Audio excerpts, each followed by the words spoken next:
અમદાવાદ શહેરના થક્કરનગર વિસ્તારમાં આવેલી ચામુંડાની ચાલીમાં કાળજું કંપાવી દે તેવી ઘટના સામે આવી છે। ત્યાં નજીવી બાબતે લોહીના સંબંધો લચવાયા છે। ઘરના કલરકામમાં મદદ કરવા જેવી સામાન્ય વાતમાં ઉશ્કેરાઈને સગા ભાઈએ પોતાના ભાઈને મોતને ઘાટ ઉતારી દીધું છે। 31મીની રાત્રે શાહાની પરિવારમાં માતમ છવાઈ ગયો હતો। સત્યેન્દ્ર શાહાની નામના શખ્સે તેના સગા ભાઈ જીતેન્દ્ર શાહાનીને ઘરના કલરકામમાં મદદ કરવા માટે કહ્યું હતું। જો કે આ સામાન્ય વાતમાં બંને ભાઈઓ વચ્ચે ઉગ્ર બોલાચાલી થઈ હતી।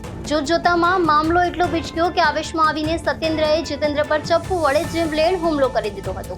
લોહી લુહાણ હાલતમાં જીતેન્દ્રને તાત્કાલિક સારવાર માટે સિવિલ હોસ્પિટલ ખસેડવામાં આવ્યો હતો, પરંતુ નસીબ જોગ ટૂંકી સારવાર બાદ તેનું કરુણ મોત નીપજ્યું હતું। અને આ ઘટનાની જાણ થતાં સ્થાનિક પોલીસે હત્યાનો ગુનો નોંધીને ગણતરીના કલાકોમાં જ આરોપી સત્યેન્દ્ર શાહાનીની અટકાયત કરી છે। હાલ પોલીસે આ મામલે વધુ કાયદેસરની કાર્યવાહી હાથ ધરી છે।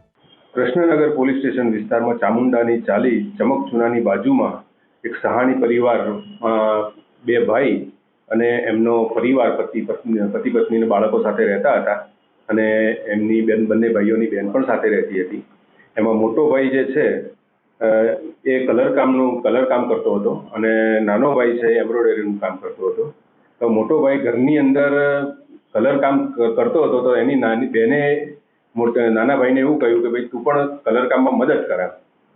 તો એ ઉશ્કેરાઈને બેનને મારવા ગયો। એ વખતે મોટો ભાઈ વચ્ચે પડ્યો, છરી લઈને મારવા ગયો તો મોટો ભાઈ વચ્ચે પડ્યો તો મોટા ભાઈને પેટમાં છરીના ઘા મારી અને ઈજા પહોંચાડેલી અને એ દરમિયાન એ સિવિલ હોસ્પિટલમાં એડમિટ થયેલા।